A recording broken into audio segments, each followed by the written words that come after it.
Hello, this is my lab report for Lab 3 in Physics 2211 Section N07.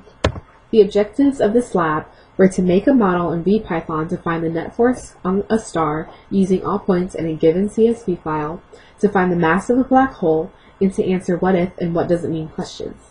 We were already given the mass of the star, 1.9890 E30 kilograms, the time stop, or delta T, 86,400 seconds, which is equal to 1 day, in the position of the black hole, which is shown at the bottom. Here we can see the given values in the VPython code. First, star.m, which is the mass of the star, and then delta t, which is the time step. The next step is to calculate the velocity of the star.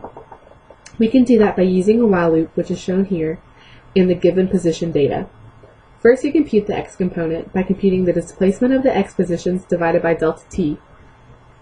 So here's the displacement, and here's delta x divided by delta t.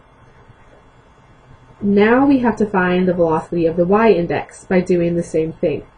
We divide the change in position, delta y, by the change in time, delta t.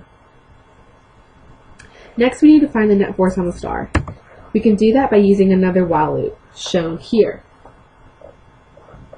First, we need to form initial and final velocity vectors based on the information we just found in the previous while loop. Those vectors are shown here and here. Next, we need to calculate initial and final momentum vectors.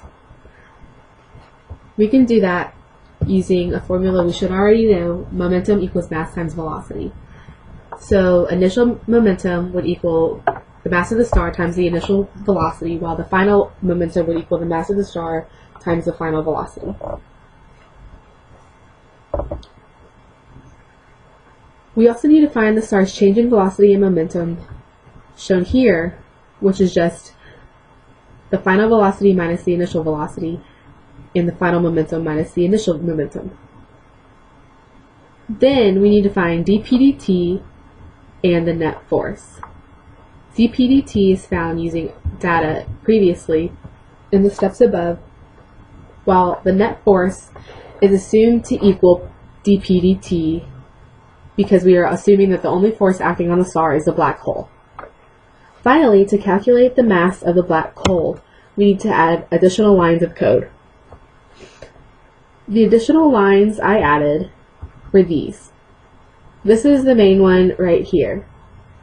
This shows Newton's universal law of gravitation manipulated to find the mass of the black hole. Newton's universal law of gravitation is F equals G times M1 times M2 divided by R squared.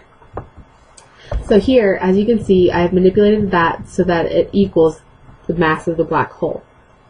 The other lines are lines that are important to this equation.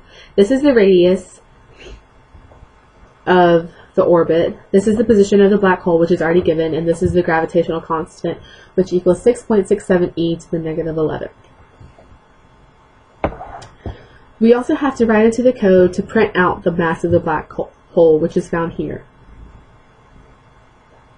The mass of the black hole was found to be roughly 3.6. Here is the model when I run the code.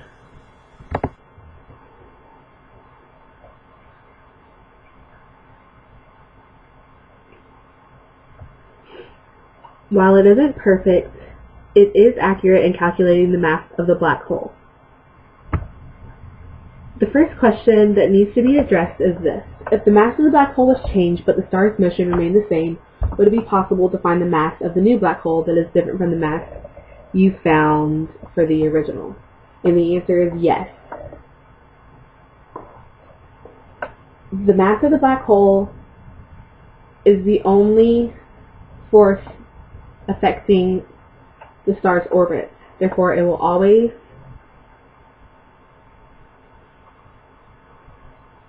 you can always calculate the mass of the black hole based on the star's orbit.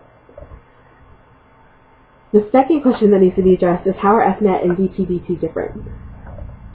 In this case, Fnet equals dp dt only because we are assuming that the only force acting on the star is from the black hole. In other cases, F net would equal dp/dt plus other forces that are acting on the star, including sometimes maybe gravity or other forces.